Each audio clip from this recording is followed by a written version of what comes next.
So hello and welcome to all of you dear students. I hope आप सब बहुत बढ़िया होंगे।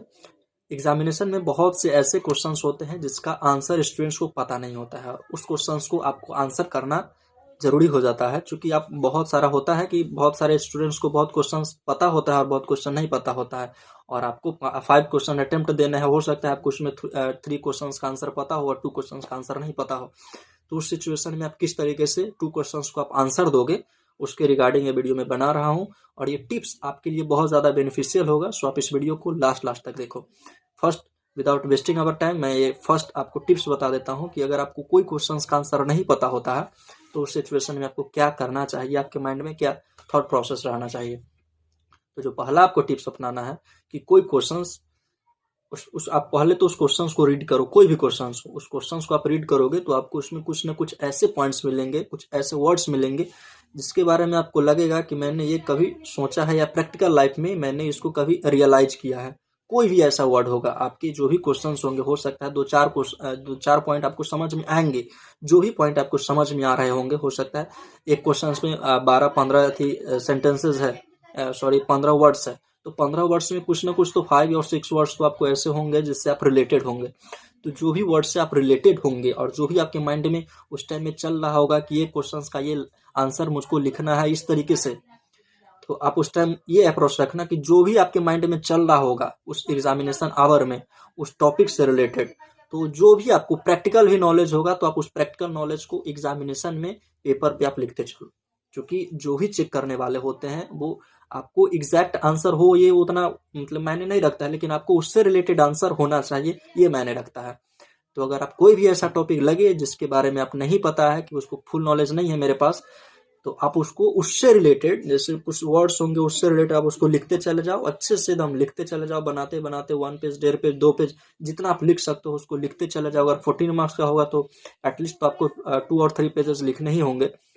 तो आप उतना बनाते बनाते पॉइंट बना बनाकर लिखते चले जाओ, और हो सकता है कि अगर वो क्वेश्चन 14 मार्क्स का है तो आपको 10 मार्क्स और 8 मार्क्स तो मिनिमम मिलेगा ही मिलेगा, अगर आप उससे रिलेटेड लिखते हो तो किसी भी क्वेश्चंस को आपको एग्जामिनेशन में छोड़ना नहीं है, उससे रिलेटेड आपको कुछ ना कुछ लिख कर ही आना है। और सेकेंड जो मैं पॉइंट बताता हूँ वो ये है कि एग्जामिनेशन में एक क्वेश्चन पे बहुत सारे ऑप्शन होते हैं।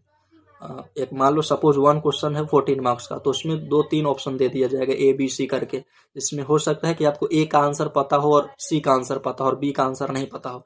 तो स्टूडेंट्स क्या गलती करते हैं कि जो बी के ए और सी बना लेते हैं और बी के जो भी क्वेश्चन होंगे उसका अटेम्प्ट नहीं करता है, जिस कारण बच्चे का फुल मार्क्स नहीं मिलता है। जितना आप सॉल्व करोगे एग्जामिनेशन में उतना ही आपको मार्क्स मिलेगा, इस बात का आप सभी स्टूडेंट्स ध्यान रखना। तो जो भी क्वेश्चन अगर आपको 14 मार्क्स का है तो आप उसको 14 में से 14 का ही रिप्लाई दो। ऐसा नहीं है कि आप उसमें से 10 मार्क्स का रिप्लाई दे रहे हो और 4 मार्क्स का रिप्लाई नहीं दे रहे हो। तो आपको 10 मार्क्स में ही जो भी नंबर देना होगा, जो आपके चेक करने वाले होंगे उतना ही मार्क्स देंगे।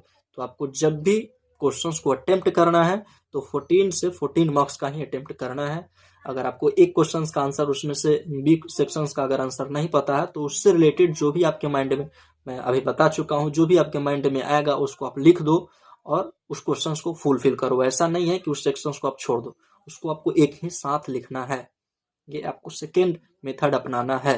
थर्ड मेथड जो स्टूडेंट्स के लिए बहुत ज़्यादा बेनिफिशियल होगा कि आपको थर्ड मेथड क्या होना चाहिए। थर्ड मेथड आप ये अप्लाई करो कि अगर आप जितना ज़्यादा क्वेश्चंस को अटेम्प्ट करोगे, मान लो अगर आप 70 मार्क्स के क्वेश्चंस को अटेम्प्ट करोगे तो आपको 70 मार्क्स में से ही आंसर मिलेगा। अगर आप 50 मार्क्स के क्वेश्चंस को अटेम्प्ट करोगे तो 50 मार्क्स में ही आंसर मिलेगा। मैक्सिमम स्टूडेंट्स ये क्या करते हैं कि उनको 5 क्वेश्चन अटेम्प्ट करना है, क्योंकि नंबर ऑफ क्वेश्चन 9 होते हैं और 5 अटेम्प्ट करना है, जबकि स्टूडेंट्स को 3 या 4 ही क्वेश्चन का आंसर पता होता है। तो बहुत सारा ऐसा भी बच्चा होता है कि जो जितना आंसर पता होता है उतना ही लिख के और चला आता है एग्जामिनेशन में। ऐसा आपको कभी भी गलती नहीं करना है। आपको फुल मार्क्स अटेम्प्ट करके आना है, 70 आउट ऑफ 70। अगर आप 70 मार्क्स बनाओगे तभी 70 में से जितना मार्क्स देना होगा चेक करने वाले को उतना देगा। अगर आप 4 ही क्वेश्चन बनाकर चले आओगे, 56 मार्क्स में बनाकर चले आओगे, तो 56 मार्क्स में ही जितना देना होगा उतना देगा। और आप सभी को पता है कि मार्क्स का रिडक्शन होता ही होता है जो भी चेक करने वाले होंगे उनको।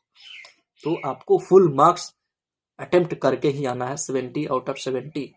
अगर आप सभी को कुछ डाउट्स है तो आप अपना डाउट्स कमेंट बॉक्स में लिख सकते हो। अगर आप अभी मेरे चैनल को सब्सक्राइब नहीं किए हो तो सब्सक्राइब कर लो और अपने फ्रेंड सर्कल में शेयर कर दिया करो, ताकि जो भी स्टूडेंट्स इसका बेनिफिट ले सकेंगे, क्योंकि आपके पास बहुत ही मिनिमम टाइम है और आपको पूरे एग्जामिनेशन जो भी पीरियड होगा उस एग्जामिनेशन पीरियड में ये फॉलो करना है हर एक सब्जेक्ट में। जो भी मैंने 3 मेथड्स बताया है 3 मेथड्स को फॉलो करना ही करना है पूरे एग्जाम पीरियड में। Have a nice day, thank you.